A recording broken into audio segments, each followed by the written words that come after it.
So good afternoon, everyone. If you haven't met me, my name is David Sequeira, and I'm the director of the Margaret Lawrence Gallery at the Victorian College of the Arts, and also the person who has the joy of putting together the Art Forum program. And before I introduce our guest speaker, I want to take a moment and give everybody the opportunity to ground themselves in an acknowledgement of the traditional custodians of the land on which you're situated right now. For me, I'm located on Bunurong and Wurundjeri country, which of course is part of the Kulin Nation. And I want to take a moment to acknowledge that long before we thought about the Victorian College of the Arts or the University of Melbourne, that people practiced healing, they practiced song, dance, that they shared stories, that they made sculptures and paintings on this land. And we don't take it lightly that we get to practice whatever it is that we practice on that land. And it really is with joy that I acknowledge elders past, present and emerging. Our guest speaker today, Anne Marsh, is a professorial research fellow at the Victorian College of the Arts. She's an art historian, critic and curator of contemporary Australian art. Anne is the author of Doing Feminism, Women's Art and Feminist Criticism in Australia, which is published this year. She's also the author of Performance Ritual Document, Look, Contemporary Australian Photography since 1980, Pat Brassington, This Is Not a Photograph, The Darkroom, Photography and the Theatre of Desire, Body and Self, Performance Art in Australian Art, 1969 to 1992. And with Melissa Miles and Daniel Palmer, she edited The Culture of Photography in Public Space. Her curatorial projects include Performance Presence Video Time at the Australian Experimental Art Foundation in Adelaide and Doing Feminism, Sharing the World, a 3-month artist-in-residence program at the Norma Redpath House and Studios in Carlton between 2017 and 2018. Wherever you are, please make Anne very, very welcome. Thank you, David.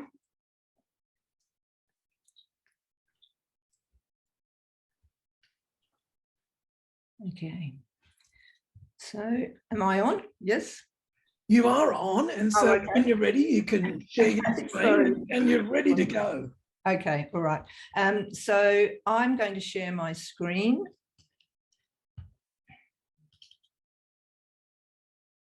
Whoops. So that I can actually show you the book that I'm going to be talking about. Sorry about this, we did a run through earlier. I'm trying to get up a page here. Okay, so this is the book that I'm going to talk about. And David sent me some questions beforehand. I can't actually see myself on the screen. Oh. No, Anne, we haven't got the, are you sharing your screen now? Yes, I'm trying to. There we go. Ah, there we go. Okay, sorry, wrong platform. Sorry, everybody. So David sent me some questions and I'm going to go through the questions and then go through the decades. This is a very big folio book. I'm showing you the e-version, but here is the actual book. You can see it's a large folio book, but we do have an e-version. And it's I've only just got these copies. It'll be available from November the 2nd, but there are a lot of artists in it and I think some of them will be looking at it today. So I want to make sure I go through each decade. And so there's 5 decades and I'm answering 5 questions that David prompted me with, and I think they're good questions. So this is the list of the artists, and as I'm going to answer 1 question per decade. That's just so that we get a flavour of the book.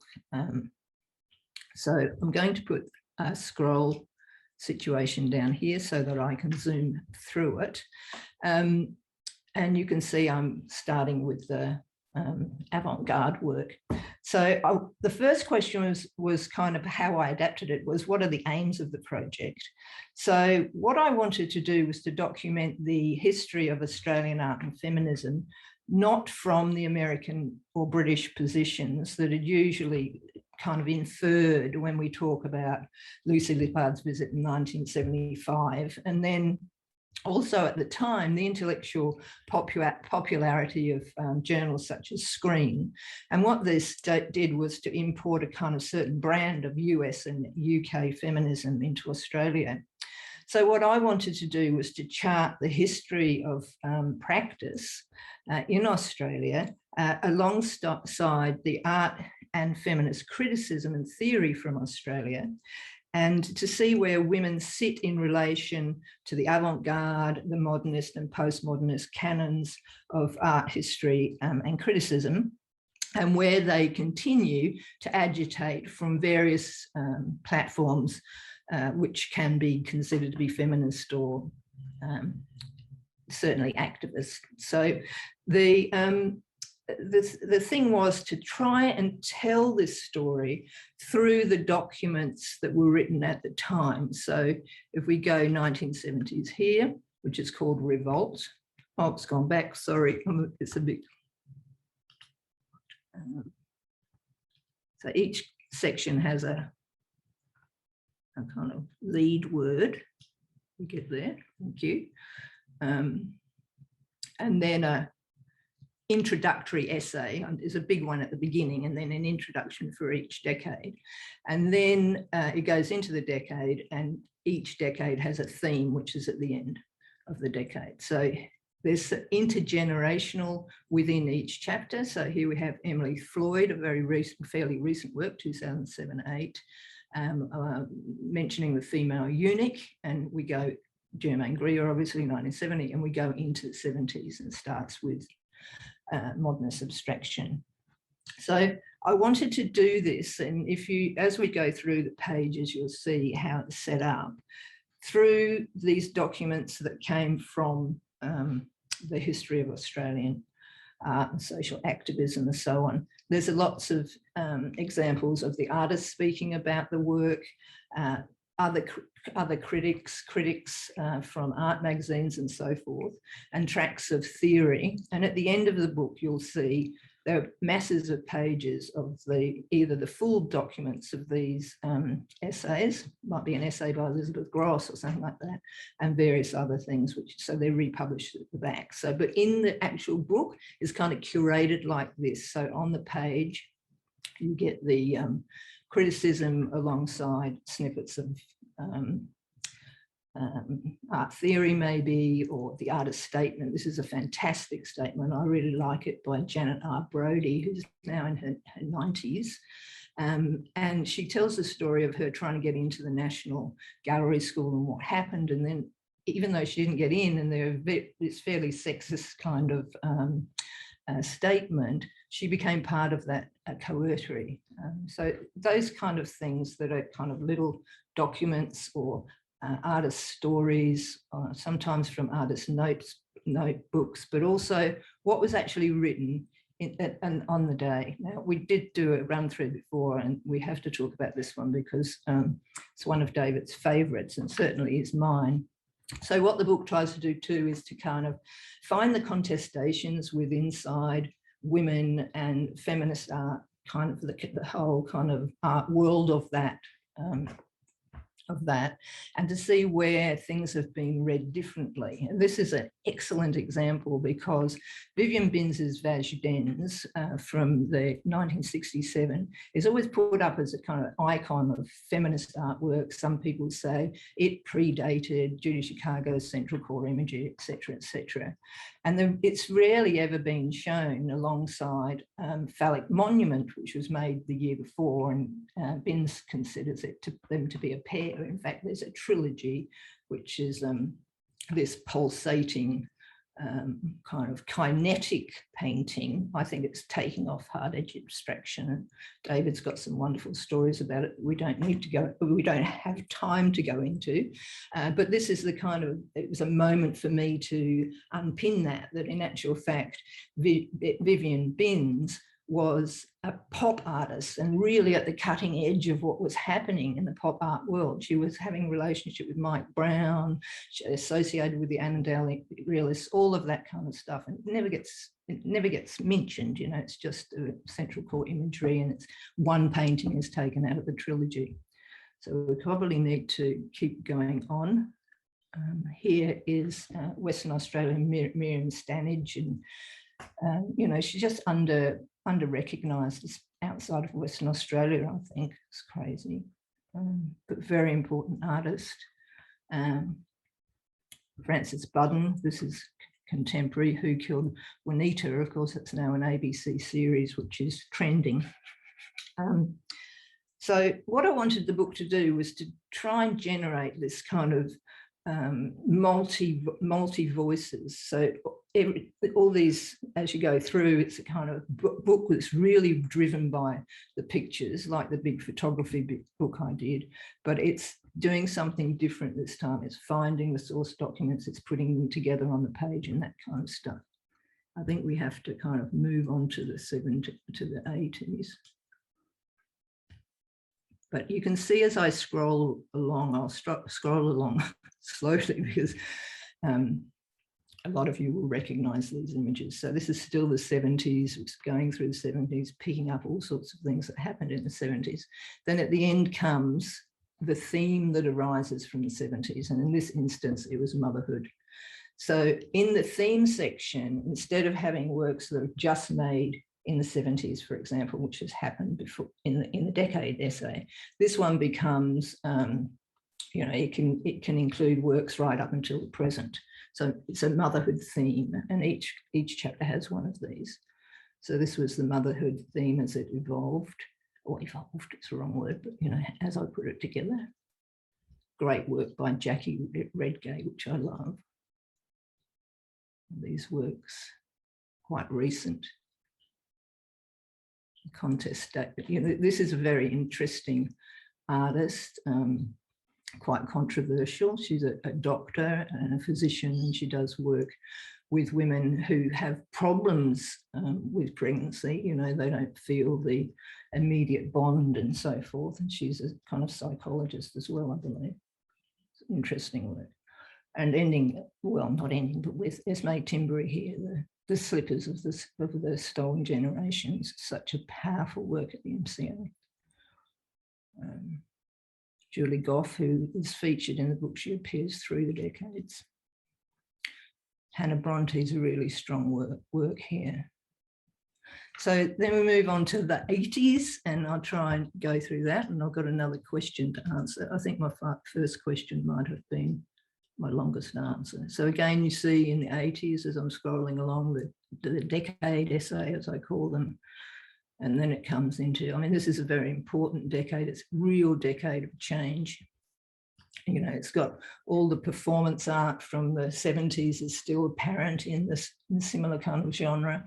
It is starting to change with the works of Lyndall Jones, for example, but it's also a decade where we see the beginning of you know, lip continuing and lip getting into trouble, and there's these, well, not trouble, but art and text kind of takes lip on and questions their position from a postmodernist point of view. And so I make sure that I've got Adrian Martin in here on the page, as well as Annette Bronsky and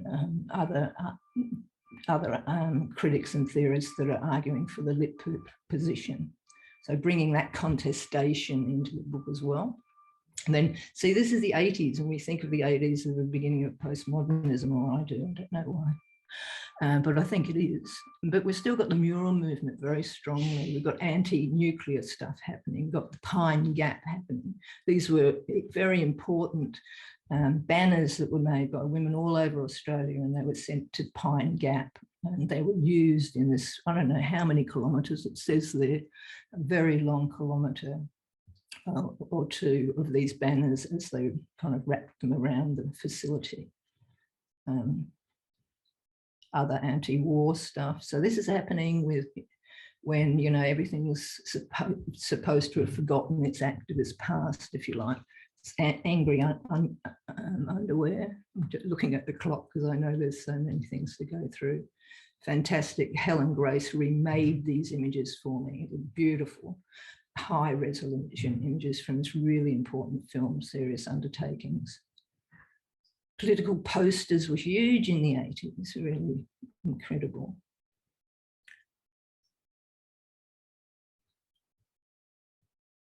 Then, of course, there's a return to painting, which we associate with the 80s. That's kind of what we associate with it.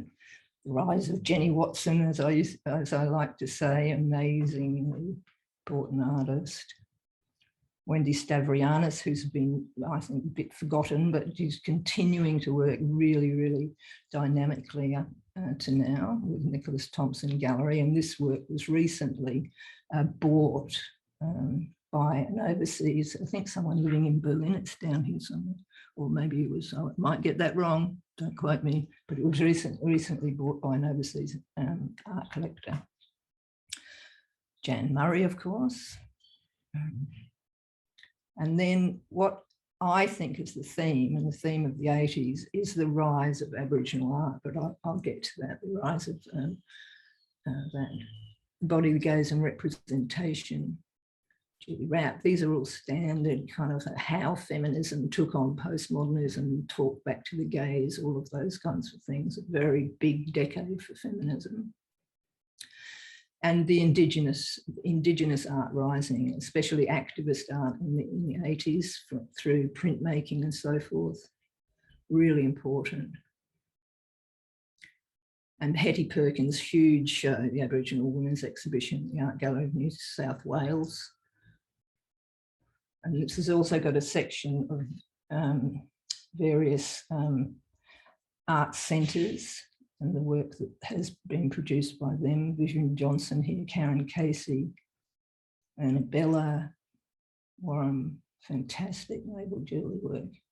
So this is the rising that happens in the 1980s. And then there's the 1990s. So I was going to say something about my methodology, because it's a huge book. There's something like 287 artists, and people say, how did you choose them? Again, this is try and scroll through and talk at the same time. Okay, again, the introduction. The big thing, of course, in the 90s is a kind of transgression that happens. So this is called transgression, and it's about sexual transgression. So the sexual difference debates, they're all coming in full pelt over at the beginning of the decade. Seymour Hardy's wonderful documentation of the Mardi Gras, everything queer in Sydney for decades and decades and decades. Her archives, she's a professional photojournalist, so she's got newspaper archives and an incredible amount of work, absolutely astonishing. I love the juxtaposition with Kathy Miller's, I think, quite queer white thing. Anyway, so I was going to say about the methodology. So how I came to this was, I think I'm not, I have to mention this, Maria Kozik was the only artist that we couldn't get her permission to reproduce her work in the E version. Everybody else was okay, but Maria said no. One of my favourite series of works by Kristen Headlam. A man's smile is so sinister, it's just so dark, it's great. So what I try to do in my work is not just start from books, but I like to, well, it's not what I like to, but I want to be connected through relations with artists and galleries and independent and alternative art spaces and publications. So what I did was a national call out in 2016, and I repeated that call out for 3 years till 2000, including 2018. And I went around Australia doing workshops in art spaces and houses and halls and at events sometimes. And then, of course, the standard literature review. So in that way, I'm trying to kind of find people that I didn't know about. There are very young and emerging artists in the 21st century that are included, including student work. So, and people that I kind of found in places I didn't know about, some anyway. So that's how I got the artists. And what I'm interested in is the last 50 years, obviously, and how in that time and how we got to this time in culture. And I think that during this time, arts has seriously changed its focus in lots of ways and become more, I think, more intently connected socially, politically, and poetically, more in tune with the issues of the time. And I think this happens during this period. I think there's been a real shift also in ideas about the body, the human nature and place at the same time.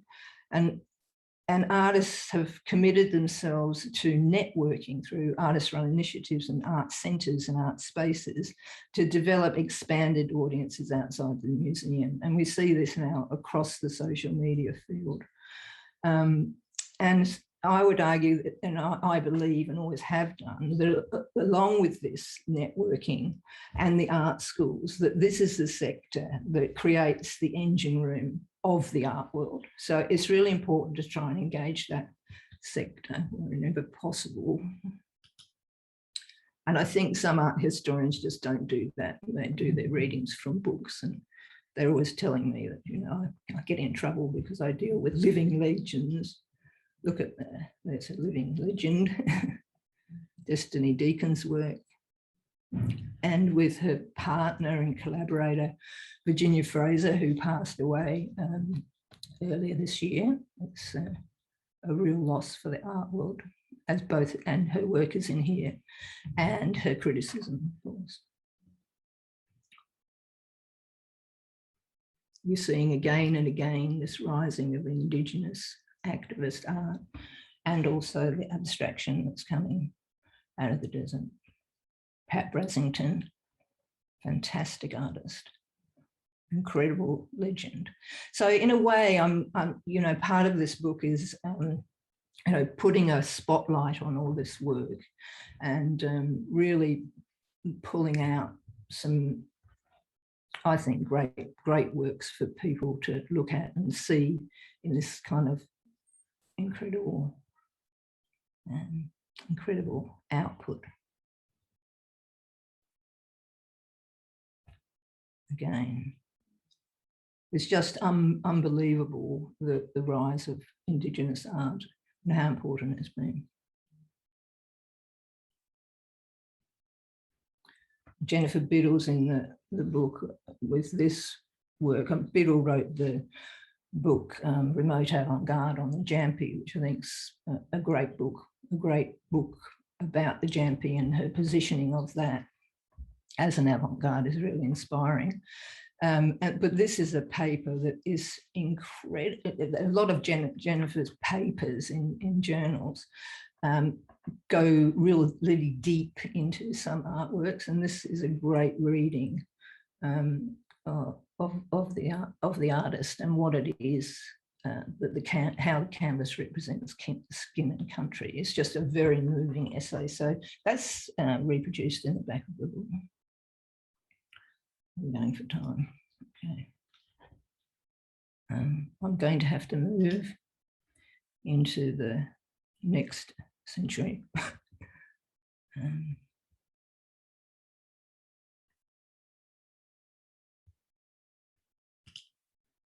Just quickly, this is at the end of the 90s, we have sexual transgression as a theme. There's a lot to say about these works, but we're not going to get to the 20th century so as you remember, this was started as sexual difference at the beginning of the chapter, and now this is transgression coming together at the end. It's a great juxtaposition. Amos Gerhardt there. And at long last, the 21st century.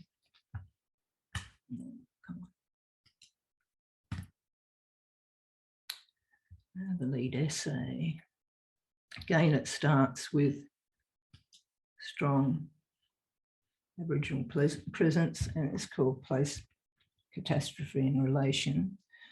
So it goes through place, activism, about place.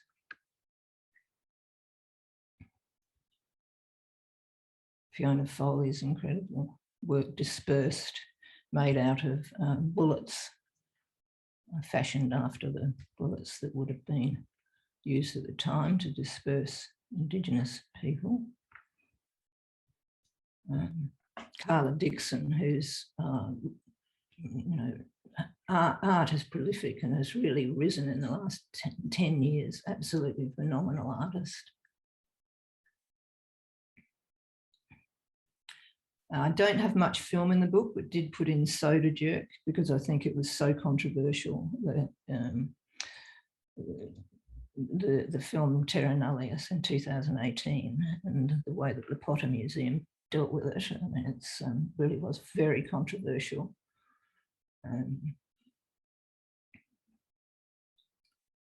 These works are fantastic. The tall ship hats that colonial women used to wear in the 19th century, redone by Baker and her performance troupe. Amazing work.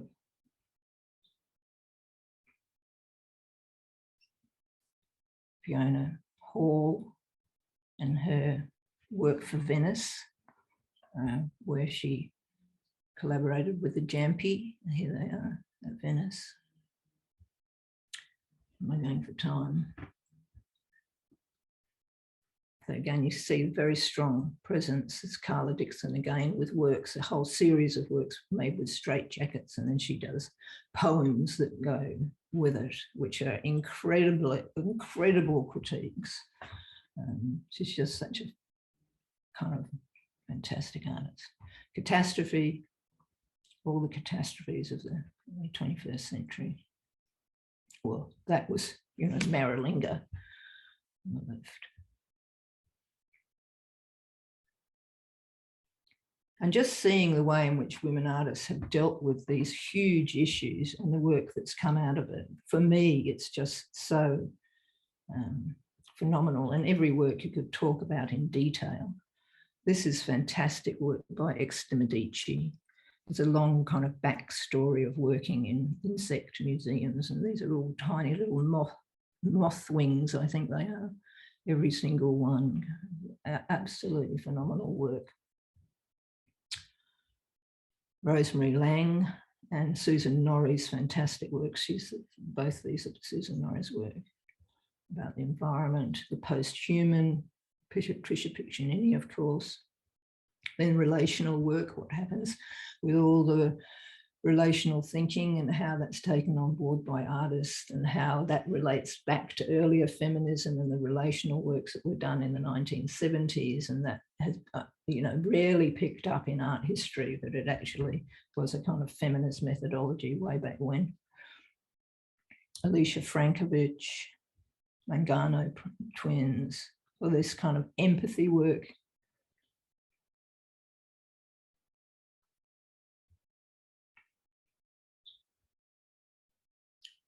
I've included Doing Feminism for Sharing the World, which was the residency project that I curated at the Norma Redpath house,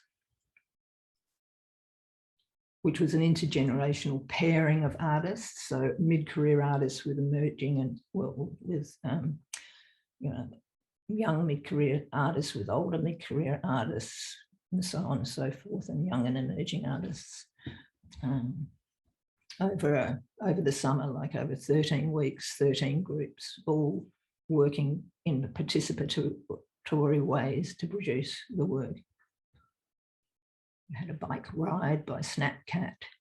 Level was involved and did a picnic. Sisters Acousmatica were doing sound workshops that day. It was like 43 degrees at Norma's place. It was very hot. And I included the Paragirls project that Lily Hibbard had been doing in Sydney with Bonnie Jurek about the women's the women's homes there and how that affected especially Indigenous women. And I think basically this section finishes with activism and current activism. And again, I'm interested in how that talks back to earlier decades. As I said, this growth in kind of the growth in the connection with the social issues and everything is really apparent. This work is just great. Banner work by Fitzpatrick. One they gave to the Prime Minister. We had to get that out of, I'm pretty sure. It belongs to, yes, the Museum of Australian Democracy. It's an interesting copyright. And more and more activist type works. This was in, of course, Unfinished Business. Okay. Sculpture at the end here. I'm just watching the clock. These fantastic works, they really need to be seen in the folio because they're made out of, well, this one's made out of dust, this one's made out of sand, different artists. But these are in a cell in Pennsylvania, I think, or somewhere. You could probably read it better than me. But several cells, and they kind of decayed over time, and they're documented, beautiful work. And these works, which this artist has been in Melbourne recently during lockdown, doing the Melbourne one of the Melbourne arcades. You can follow that on social media. And photography and performance at the end here. Barbara Bolt. Holly Petro, Rosemary Lang, Nassim Nassar, Hodafi.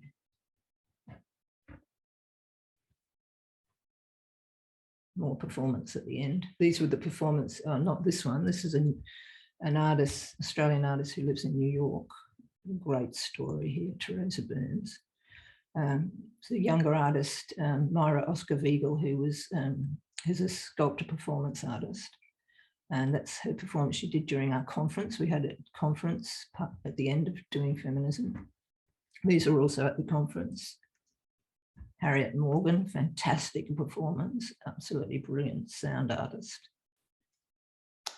These were at the conference as well. Vanessa Godden, who was a student at the VCA at the time. Bonnie Lane's work about what people said to her when they texted her on some dating site. It's really appalling. These works, I'm running out of time now. So I've only done 2 questions, I think. I'll just finish on the 3rd question then, maybe we'll have to go to question time, which is, what is the relationship between art and feminism? And I think obviously what I've been talking about here is that feminism's had an incredible influence in how we look at images, especially images of the body. And because of this, art's engaged in various ways. I mean, that's one obvious thing. And the art that surrounds us tend to be made, is contemporary, it's made in our lifetimes, and it's addressing the things and the spaces and the things that embody a contemporary experience or a psychological landscape, even if it's got historical references. So I'm interested in how artists and writers, thinkers and viewers and readers and everyone is positioned in the contemporary world and how they navigate the history of those spaces. And I think that's what the book kind of opens up, from where people are positioned and how they engage with that particular area or experience or whatever. And I suggest that it has changed, and how we engage with the world, its histories and ideas are important, especially in a post-colonial culture like Australia, where whiteness is still invisible to so many white people. And our allegiance is to kind of colony and the queens and, stuff like that is quite terrible, because it really is a representation of the ideas genocide, a kind of wiping out of history. So it kind of produces a kind of an amnesia, and I think that needs to be challenged, basically, all the time. And that artists are doing that. If we look at the history of artists, well, women artists, transgender artists, queer artists in this book, if we look at that history, these challenges are definitely there, and they're across a broad cross-section and demographic. So that's really what I wanted to do. And the last question was, why doing feminism? And basically it's because it's a verb. And I think that it's performative, and I'm very committed to that kind of position. And to do something is to kind of activate it in some way. And I think doing feminism explains a kind of activation of feminism. So in that kind of way, I can look at all this work and I can see how it activates feminist perspectives or critiques them, or, you know, takes a different position on them. So I guess to call the book Doing Feminism was to broaden it, to broaden the field, to make it more inclusive. And importantly, that what seemed to be important for some artists, that it wasn't just called women's art and feminist criticism, but to have something that else there was important. Anyway, so yeah, I'm happy to go to question time because I'm way over my 30 limits, David. So 30 minutes.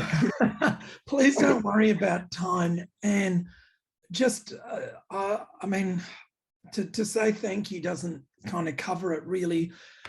On behalf of everybody here, but not just everybody who's here, but like on behalf of people in the future who are going to have access to this book, to this publication, just a massive thank you for your dedication and your persistence, and just congratulations on the breadth of your research and this stunning book. What is it, 565 pages, is that right?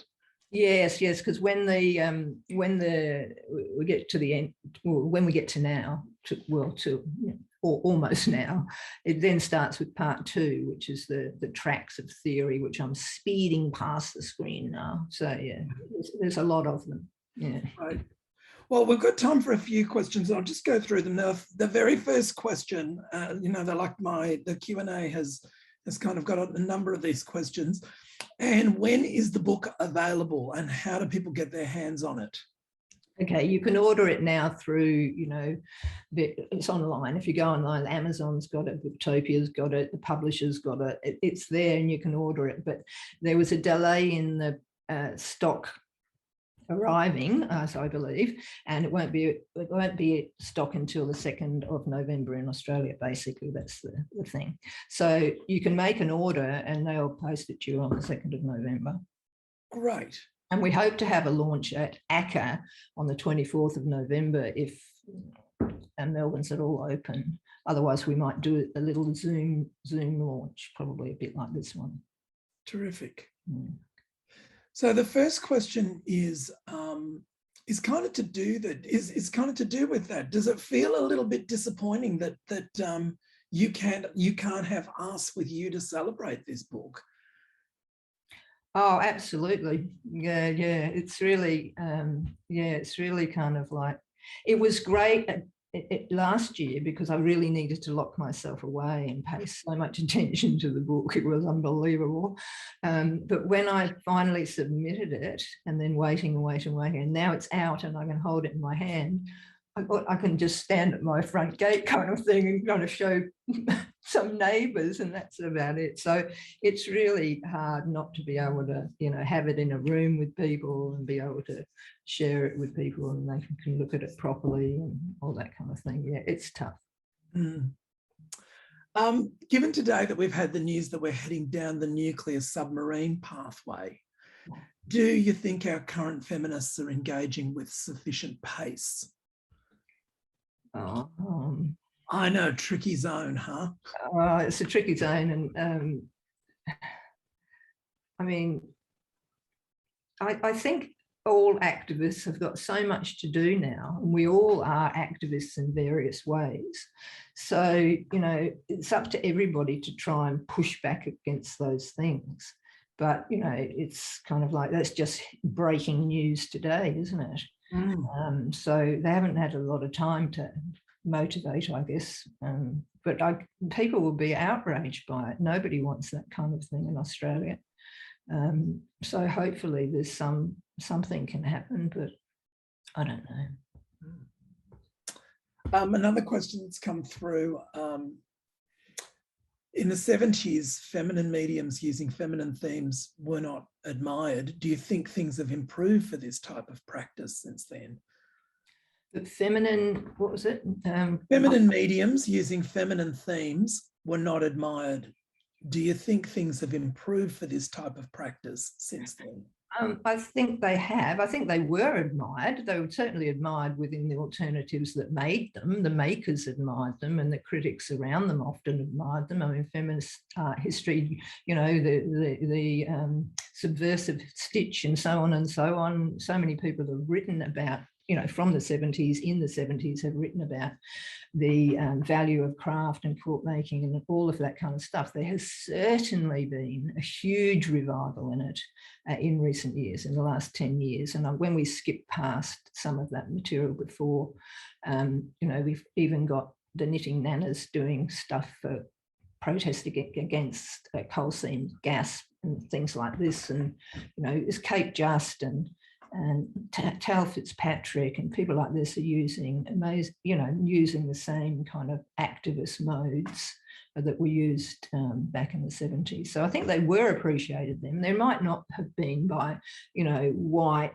angry male art historians writing from Yale, not Yale, but, you know, writing from some ivory tower. They might have dismissed them completely, but they dismiss whole genres of art. You know, they think, you know, performance art wasn't a thing. It's not a thing, you know, kind of like, if it's not painting and in the museum vault, they're not interested. So, you know, context. A lot of comments coming through in the Q&A, just congratulating you and just, you know, bravo, and we'll get all of this to you. But this question is, after all this incredible research, how do you understand Australian artistic feminist practice in a context, in a broader context of global feminist strategies? How do I see it in context? I think that Australian feminist practices and histories are enormously strong. I don't think a lot of light has been shed on that cultural practice, or not enough. And I think that we sit quite strongly within an international framework. Certainly our artists do. A lot of the artists in this book have international careers. But, you know, we're Australia. We're not, you know, that we've never been considered to be part of the, I don't know, leaders in the Western canon, which is a really good thing. You know, it's kind of allowed us to a bit more freedom, I guess. I think we're well positioned in an international frame now. You know, I mean, one of the things about getting contemporary art happening in Australia, and I talk about this in the beginning of the book, where, you know, Patrick McCackey's often seen as a bad white fellow, but his validation of abstraction at the time of the field was important. It has to be contextualized. Like, he was standing up for Australian practice, you know, which was seen to be parochial. He was saying, no, it's not. This is great work. You know, this positions us internationally. So we have to remember those kind of things in context. I think context is really important. Look, we're going to finish with this very last question. And it's a question that asks, is there something that characterises Australian feminisms? Is there something that characterises Australian feminisms, like a national characteristic? Well, I guess the question's asking about, you know, is there something that characterises Australian feminist practice as opposed to international feminist practice? Or do you think that what is produced in Australia is kind of consistent with feminist practices around the world? I think yes, it is consistent with feminist practices around the world. I think it really stands its ground. I don't think it's copying those practices. I think lots of it's quite unique, but that's often informed by the artists and their position rather than a national position. Lots of artists are pretty anti-nationalism, especially living in a, you know, would-be post-colonial culture. Yeah, so I don't know. I don't like national. No, I get it worries me, you know, it worries me. But of course, you know, one thing I would say, I think that Australians have a certain sense of humour, and that's across a very broad demographic, and it seems to be a kind of dagginess. And so there's that part. I think we do. I mean, other cultures do it as well, so we couldn't claim it to be a national characteristic, but it is part, you know, we're quite good at sending ourselves up. I think white people need to send their whiteness up more. I think that's really important. You know, I mean, there's not been enough of that. And maybe going forward, that could become something that we could, you know, become a characteristic. That would be great, wouldn't it?